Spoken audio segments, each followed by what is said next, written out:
welcome back to This Little Wonderful Life. We are almost in mid-August now, and I know I've been a bit sporadic of late with publishing videos on this channel.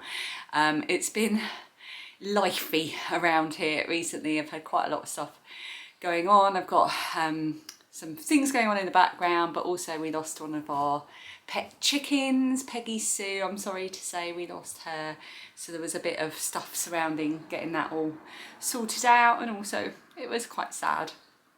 I'll put a picture up of her here so we can remember her in all her glory. She was a speckled Marin chicken. She was particularly greedy. She loved her food and she was a real personality, and we will miss her very much. I cracked a tooth, so I had to go and get that fixed. I had another problem with my car. Nobody drove into it this time. I had to get that sorted out. You know, just lifey kind of stuff going on. And also I am preparing for lots of adventures over August and September, which I'm hoping to share with you lots and lots. I'm currently packing because we are off to France, and we are going to be driving because we live in Kent, so it actually takes less time to get to where we're going halfway down France than it does to take our daughter to university. So we just drive down to Folkestone and jump on the Channel Tunnel, and I can't remember how long it takes, half hour, 40 minutes, come out in Calais, stop at the big supermarket there and drive down. We're staying just outside Le Mans, and I will be sharing a vlog about that and the Airbnb and all the things that we get up to inspire you for your travels or for a bit of armchair travelling later this month or early September. So I'm just getting ready for that, and I'm going to be choosing my books, choosing my crafty projects. I'm putting together some little travel bags for the girls because I used to do that when they were really young, when we used to go on long journeys, and I thought it would be fun to do it now, so I'm going to show you what I'm doing there. But before I get into all of that, I just want to mention that I'm partnering again with lovely serious readers for this video. I've been very lucky to have worked with them for a few years now. They're a UK based company, and they hand build their Serious Lights range in their factory in the UK. I have the classic light in all black with a lightweight base, and it has been working overtime this summer, particularly in July. I've been doing loads of reading. I'm joining in with what Victoria Red's summer reading challenge, so there's been lots of melting in front of fans underneath my Serious Light whilst reading a good book and eating lollies and so on, and lots of cross stitch as well as I complete my temperature cross stitch, which is something that's really helping me deal with the summer temperatures and all of the light and so on. And my Serious Light has been my companion throughout, providing perfectly clear, crisp light whilst I work away with the curtains shut. Avoiding the light and the heat. All of the Serious Lights range have a 5-year warranty for extra peace of mind, and I've got an offer for you. You can use my code Ali and you can get £150 off of the Serious Lights range, plus free delivery if you're in the UK, but the £150 is available worldwide. The £150 off is available worldwide. So thank you, serious readers, for partnering with me again, and I will be looking forward to sitting under my light later. Okay, so I'm going to show you, I've just been collecting bits, so I thought today, because it's only a few days before we go, I better have a little look and see what I've collected and see if there's any bits that I need to pick up. So this is going to be as much as a surprise for me as it is for you, because I can't remember half of it. Also, we're taking my mum with us, so my mum's in her late 70s, so we've invited her to come along with us, and obviously it helps us as well because she pays for her part of it, so it means that, you know, that's because we're sharing a Airbnb. So I thought it might be funny to do a little bag for her as well, but I'll show you what I've got her. Okay, so what have we got here? Oh, I have been busy collecting things. Okay, I can see right away that there's something I'm going to have to get. They're going to need notebooks. If you can hear voices, it's people walking past outside because the windows are open. Oh, okay, good. Yeah, they're going to need a little notebook. I usually get them a little notebook to take away on holiday because they can make notes about what we're doing, or little sketches and things like that, or a little colouring book. I'll get them one or the other. I've also got them each some erasable pens from the pound shop, so I thought that would be quite fun. There's a pool where we're going. We've got an Airbnb, it's got a pool, so I got them both a little water gun.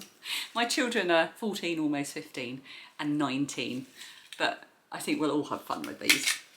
And then I had to go to the chemist the other day to pick up a prescription, and they had something that the chemist always used to have in my childhood, the Chupa Chups Melody Pops, the lollies that you can blow into. They're like a whistle. So obviously I had to get those. I got them both a little travel sun stick. These are so useful just to have in your rucksack or your bag when you're going about, so one of those each. Also the little pots of Vaseline each, because everybody needs that for their lips or whatever, and moisturiser and so on, and they use these throughout the year, so just another extra little thing to pop in. They both like the strawberry extra chewing gum. There's 4 in here, so I'm going to split those between their bags. And then I had one of these from Morrison's recently, and they were so yummy that I got some for the girls for the like car snacks. It's like little chocolate nut mix. You get balls of dark chocolate with a selection of nuts. So I thought that'd be nice. Also, tiny tubes of Pringles, which I never get them because it's such an not cost-effective way of buying them, but they love them. So we're on holiday. Some Aero Neapolitan ice cream flavour things for each of them. Oh, I forgot I got those. And then I found also in the pound shop some erasable highlighter pens as well. So these can be used for kind of colouring and making notes and things. And then in Tiger, I got them little foldable pop-out fans. I'm not going to take this one out because I did it in the shop and it just went poof. Like, do you know when you get one of those pop-up tent things? And it took me ages to work out how to get it back in. They'll work it out in 5 seconds, but yeah, it's really good. It's like a big expandable fan. It's just a circle, you know, so I thought that'd be fun as well, one of those each. And then I found these when we were clearing out in my mum's garage, and she must have bought them for the girls and forgotten about them when they were young, and they are Wilko Princess activity pads. So I thought it would be funny, rather than getting rid of them, to put them in their travel bags so they can do some princess activity. It'll make them laugh if nothing else. I got a big packet of tissues, so everyone gets a packet of tissues, including my mum. And what else? Oh yes, so for my mum, this was Dan's idea for this. I got her a packet of Werther's Original, because he's a bit cheeky. He was like, oh, she's in her 70s, she'll like that. I know lots of you will be laughing and going, how rude.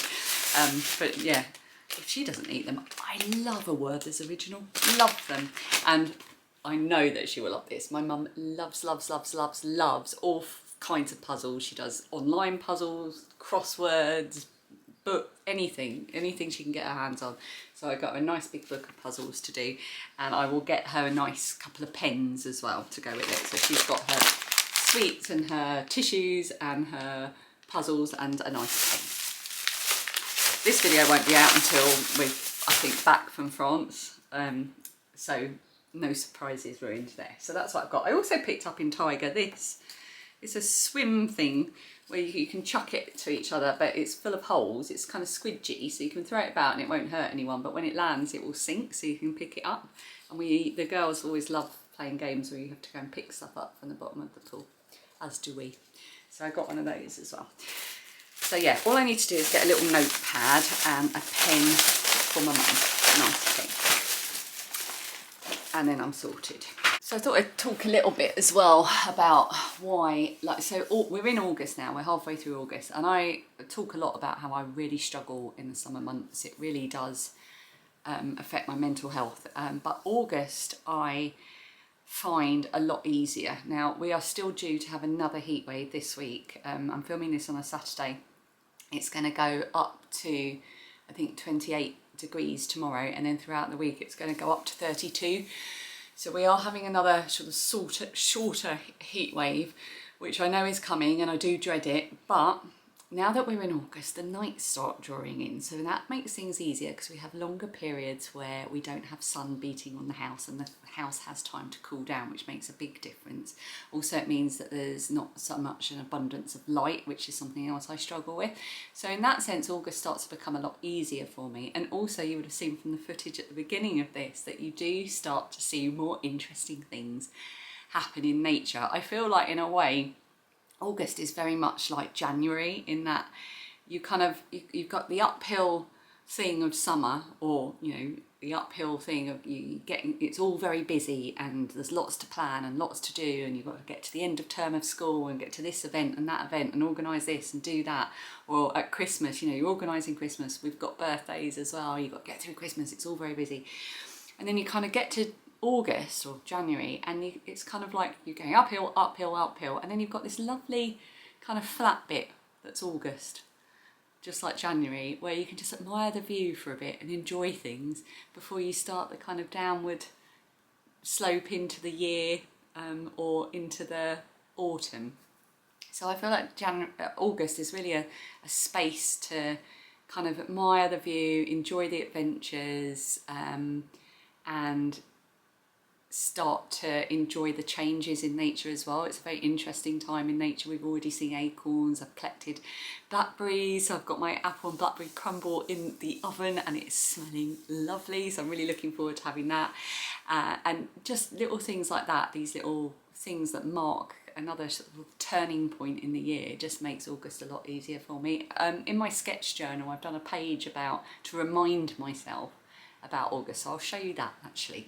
Yeah, I'm going to stop waffling and I will come back and show you a bit about my sketchbook, what I'm taking with me on holiday, what I tend to do in my sketchbook on holiday, and I'll show you my little notes about August as well. I should probably mention the books I'm taking as well while I'm up here. No, I'll tell you about my books later. Let's go and have a look at the sketchbook. Here is my bag. It was originally a project bag by, was it Cherry Pie Plain? I don't know if there's a tag in this that tells me. I'm pretty sure that was right. But I've used it always as my art bag. So this is what I will be taking with me, plus some pencils, because my mum bought me a bigger set of polychromos to take for my birthday. So I'm going to take these with me and attempt to use coloured pencils a bit more because I like working with them. I've got a face cloth, an old face cloth in here that I use because I've worked with watercolours a lot. This is perfect for dabbing off brushes and things, pencil sharpener. And I've got all my pencils and pens and brushes in there. And well, I'll show you. Ta-da! I've lost my mouldable rubber, which I need to find. But yeah, I've got all my pens. I don't really use these Micron pens anymore. I now use these 2 hands ones. I really like these. I think I might have an affiliate link for them. If I do, I shall put it in the description. And then I've got my watercolours. So I've got a little box here with a little watercolour set inside. Oh, the green has got stuck. And put that back in. And then white and a green and a pink that I don't use as often. And then this is my full set that I use. It's just a travel one from Winsor and Newton. That, I always struggle to open it, but it's very well loved and used. My mum also got me the skin tone polychromos as well. So that fits inside my bag. Got a rubber, I've got my little mixing tray, and I've got my sketch journal.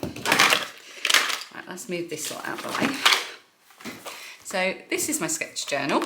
I will hopefully zoom in a little bit, and I basically sketch, keep receipts and write about our travels. I used to do this on a much smaller scale, much more doodly, but I've branched out now that I'm getting a bit more confident. I've got a page here of things to remember to bring on Airbnb holidays. And then just days out or little things that I feel like doing. I tend to journal more in the summer months than I do the rest of the year, but I haven't journaled much this year at all. So I'm hoping to catch up a bit. And these are my August thoughts. So I'm hoping to add to this each year to remind myself, well, I put things to remember when summer gets too much. I shared this on Instagram as well, so I'll read it out to you. It says, everyone seems to have mellowed into summer, so it's more relaxed. August is like December, adventures, good times, good food, family, friends, losing track of the days. So I've likened it to December there, but I was likening it to January earlier. Look after yourself in June and July and enjoy August.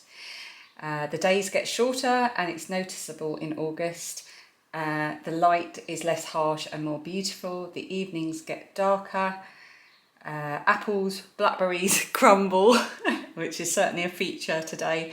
Summer holidays and adventures, slow mornings and no school. So there'll be other things that I'll add to that. I'll probably make a little note about my feelings about it being a chance to take in the view a bit more. Yeah, just some more bits. That was when we went to Devon. I know I'm going quite quickly, and that's a terrible picture of a butterfly, but it was a good learning curve. And I've still got to colour this little picture of a book that Lilia brought me in. And then this is the start of the journal about when I was up in Ironbridge with dyeing some yarn with Kelly and Nick at Lay Family Yarn. Right, let me just flip the camera. I'm sitting on the floor because you're on the big tripod. I couldn't be bothered changing it all about. It's also a bit wonky. I'm going to do a workout. I find myself on my own in the house. Dan and Lilia have gone to the gym and Phoebe's at her. She's doing some performances at the local theatre this weekend. So she's doing that today and tomorrow. So she's out of the house doing the matinee. So I'm all ready. I always put my exercise stuff on, so if I get the opportunity, I don't have an excuse to talk myself out of it if I'm ready to go. So I'm going to go and do my workout. I do, well, most days in the week, unless I'm working, I do a workout with Kirsty at Strength and Bloom. I like her workouts, I like her style, I love how friendly she is. And I've been doing that for quite a long time now, so I'm going to go and pick one of hers. To do. I don't want to. I never really want to exercise, but I feel good afterwards. So I'm going to go and do that before they all get back.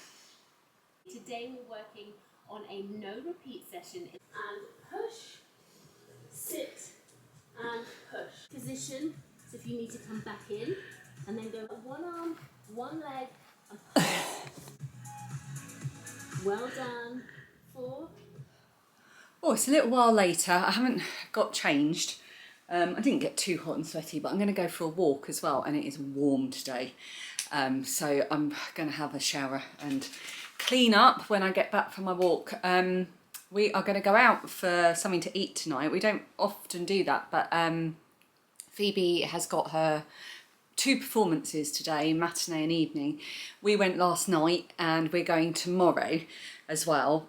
So we're not going today, but we'll be picking her up at about, I think 9, 9:15. So we're going to go into town and have something to eat. So we're there and then we'll pick her up on the way home. So we're going to take Lilia just for something cheap and cheerful. So that's what we're going to do. But yeah, it's 3 o'clock, so I've got plenty of time to squeeze in a walk, which is great because I didn't think I was going to have time to do that today. The housework will suffer for it, but that can wait till tomorrow. I've got time to do it tomorrow. I thought I'd give you a very brief little book update because I did a big old book update a little while ago and I don't want to let it get out of hand so that I've got loads and loads to have to catch up on. And also I'm packing my bags for going to France. Packing my books for going to France and trying to decide what I want to take with me. So at the moment I am trying to complete the summer reading challenge that What Victoria Read is running. So I will put a little thing up on the screen to show you how I am doing, and I've got some more here to add to that. So I'm doing quite well, but I'm not sure if I'm going to finish by the end of August, particularly as the one I'm reading at the moment is quite a chunky beast. So the ones that I'm planning on taking with me, I'm going to be taking a reread, a seasonal read and a romance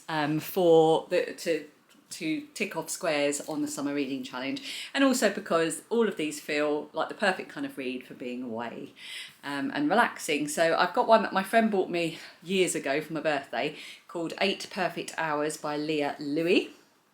It's this one. It says, when Noelle and Sam's lives collide one snowy evening, they spend 8 perfect hours stuck side by side, believing they'll never see each other again. But soon their lives become entangled in ways they never expected, and it's going to change everything. And Jodie Picoult said, I couldn't bear to put it down. So that's coming with me, and that will be for the romance square. The Song of Achilles is for the retelling square, and I read Madeline Miller's Circe and I just loved it. So I knew straight away that I was going to get this, and my local Waterstones had sold out of it, but recently I popped in and they had some, so I picked that up to take away as well. And then I bought this one a while ago. I don't have high hopes for this. I started listening to another Helga Jensen book before and couldn't get through it, or did I finish it and it was just out of kind of like I don't know, persistence rather than enjoying it. But it's set in Denmark and I love books set in Denmark, so this is a basic sort of summer romance by the sounds of it. It's after the tragic death of her husband. Martha spent all her time focused on her teenage daughter Rosie in their small Welsh village. But with Rosie leaving the nest and Martha's own job on the line, it feels like life is passing her by.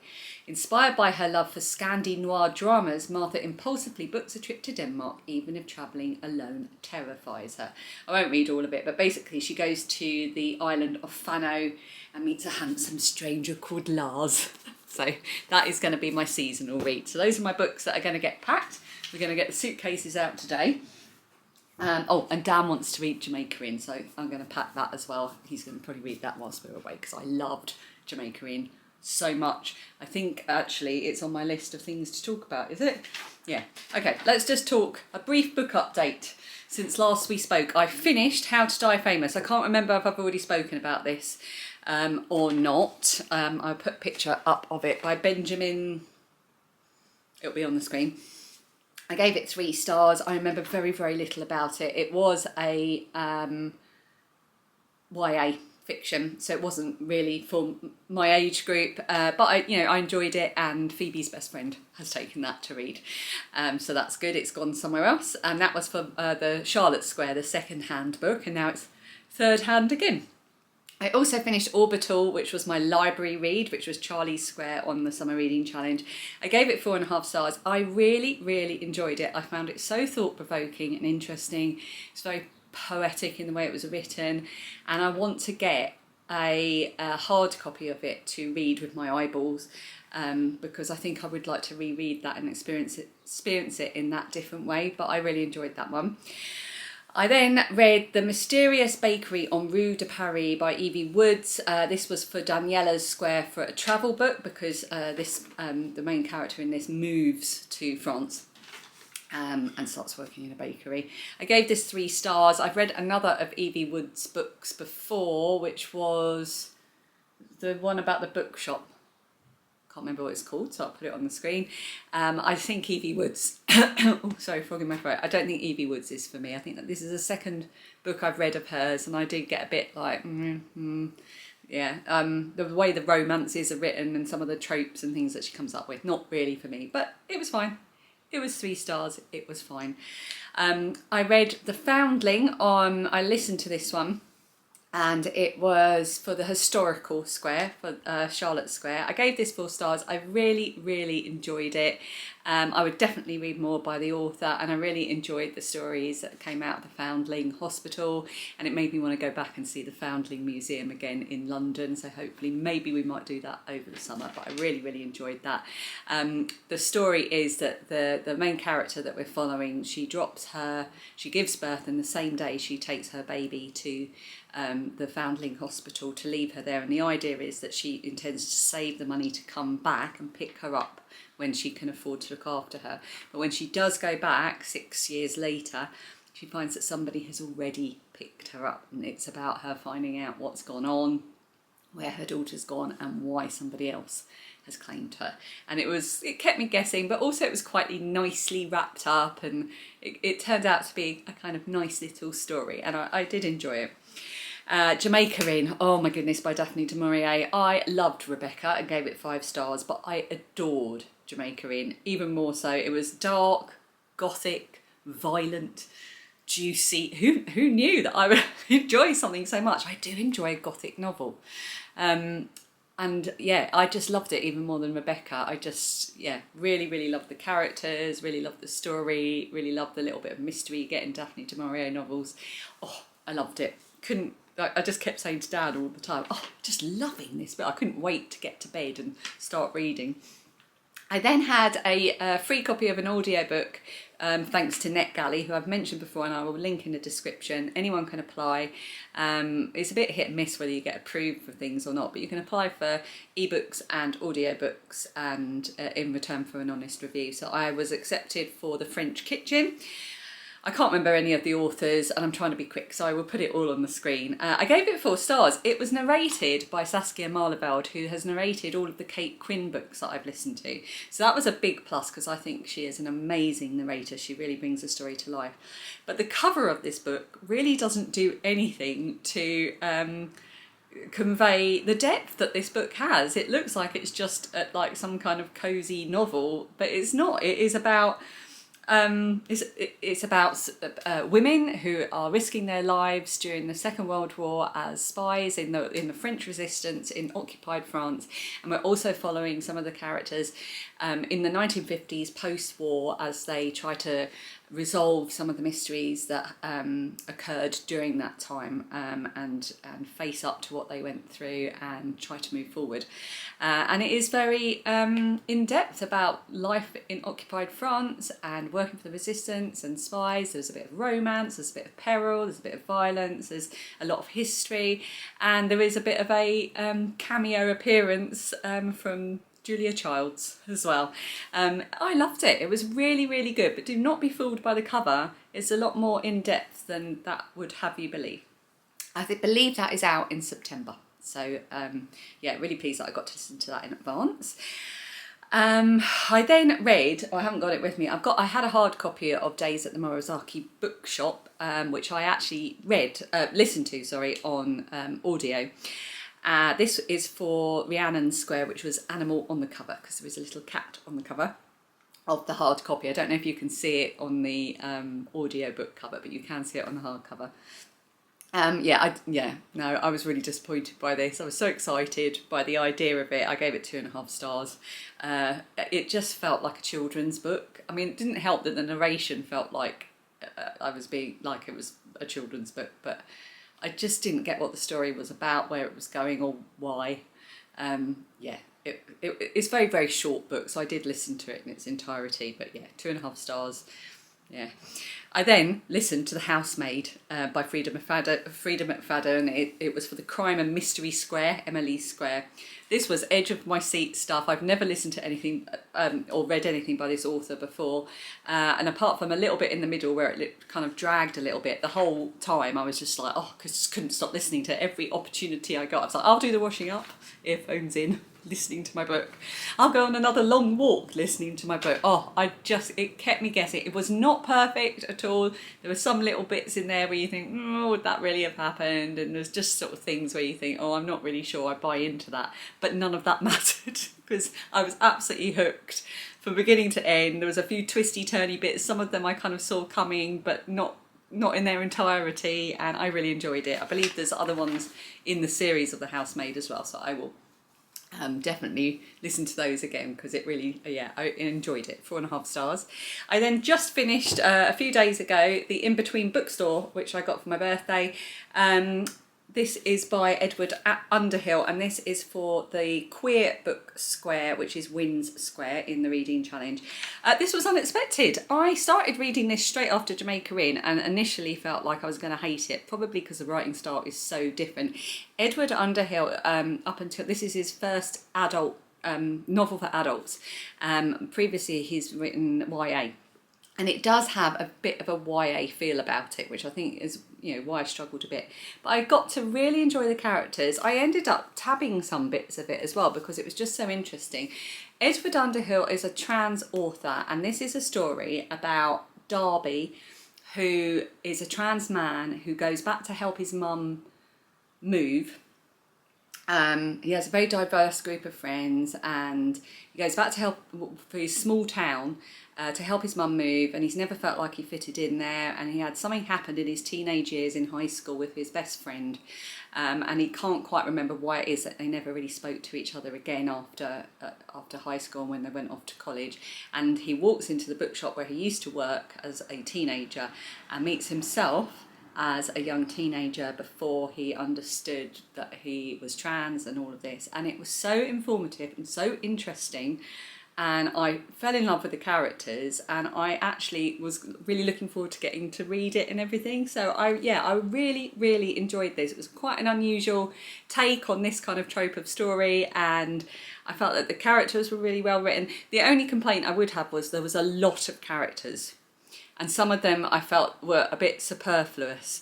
And I struggle when there's a lot of character names to try and remember because Swiss cheese brain. But that was the only thing. I thoroughly enjoyed it, and I gave it 4 stars. Yeah, and I'm now reading. My current read is my big book, which is a book of over 400 squares. This is for Olivia Savannah's square, and I'm reading The Whalebone Theatre by Joanna Quinn. My mum, I think, got this secondhand, and she read it and then passed it on to me. So I'm reading this. It's chunky.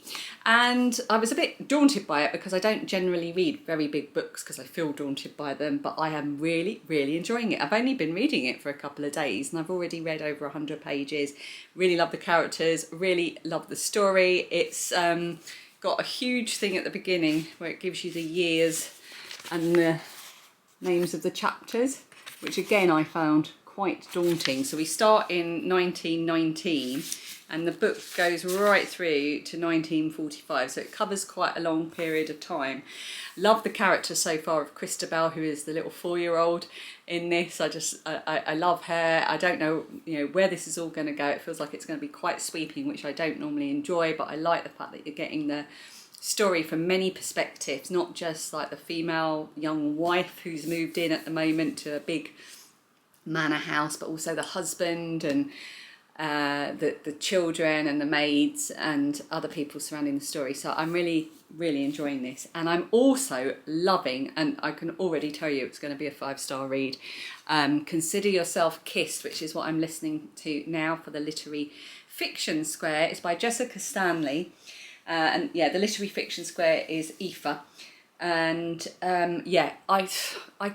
I cannot stress enough how much I didn't feel I was going to like this much and how much I adore it. I'm not going to go into it in huge detail because I will in future when I've finished it. It's the story of a woman. She moves from Australia. She is running away basically from a terrible relationship that she has had, and she is kind of ousted from her job. She moves to London, and it's what happens, how she meets her partner, and she ends up in a family, and the family is a huge range of different people. It's a blended family with stepchildren and new children and stepsisters, brothers, and it's wonderful. And the characters, I love the gay grannies, because Anne is very kind of clipped and, used to be a GP and hello, very efficient, and that's her. But her wife, Sally, is like your quintessential, oh, aren't you a sweetheart, lovely old granny. And the Tory Tom, who's the husband of the ex-wife of her partner, it just goes on and on, but it's not complicated, and you just fall in love with all of these characters. It's so well written. I am so enjoying it, and it's narrated. I recognise the voice halfway through, thinking I really recognise this voice, and it's the same narrator who read One Day by David Nichols, and she does it very well. She's very good at doing ordinary conversational narration. I find it really good. So now I've talked for 15 minutes. I didn't mean to talk for that long. I was going to talk for 5. But there you go. There's a little book update in record speed. I'm now going to get my trainers on and go for a walk and get back and freshen up. Hopefully look a bit more presentable, and then we will be heading into town for some dinner. I am looking forward to it, and I'm looking forward to the coming weeks, despite the heat wave that's just around the corner, which I cannot even think about, because I've got so many adventures coming up. We've got France, and then we'll be get back just in time for the village fair, which is always a lovely time of year. We love going to the village fair. The weekend after that, we'll be taking Lilia back up north, so we'll get a little night away, Dan and I, and we'll have a nice meal while we're up there. And then we come back, and about a week after that I go to Spain for a few nights with my friends. We're going to Frigliana again, very excited. And then I come back, and hopefully I won't get delayed, because 2 days after that I'm driving to pick up Suzanne, my friend who runs Green Lampkin Yarns, and we are going to Yarndale in Skipton for the weekend. So It's going to be so much fun. I'm going to have lots of adventures to share with you on this channel and on my knitting and crochet channel. So stay tuned and let me know what you're reading as well in the comments, because I love it and let me know if you've read any of these, but not the ones I haven't read. If you've read any of the ones I haven't read and you hated them, just keep that quiet until after I've read them, because otherwise it'll influence me. Yeah, right. Hopefully I'll speak to you in a bit.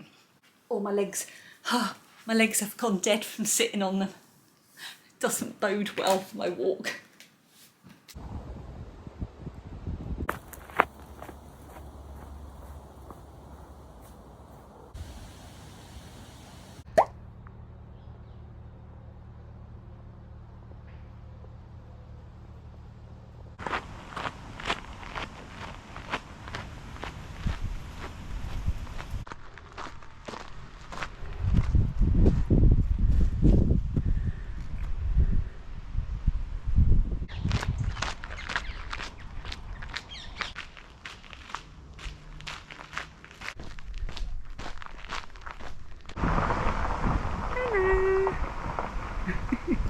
I'm listening to my book, and I forgot to say when I was talking about it earlier, this is Consider Yourself Kissed.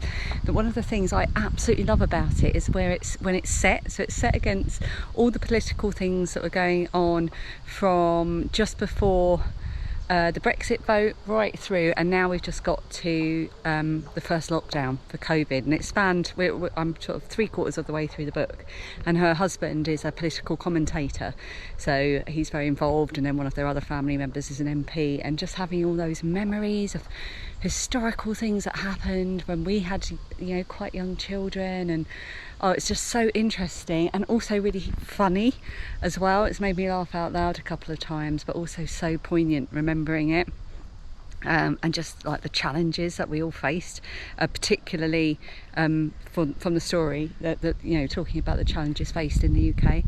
And I forgot to mention that earlier, but it's one of the real reasons why I'm enjoying it, which has surprised me. Yeah, I love it. Definitely going to be 5 stars. I really hope they don't knock it down, but I think they're going to.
After a lovely dinner, we popped to the oldest pub in town for a drink. It dates from the 1700s, but there's been an inn on the site since medieval times. We were sitting at the just in front of the fireplace that you can see in that painting there. And the galleried bit is where stagecoaches would have driven in, which is a very quirky feature for a pub. Thanks so much for watching, and I'll see you again very soon. Bye.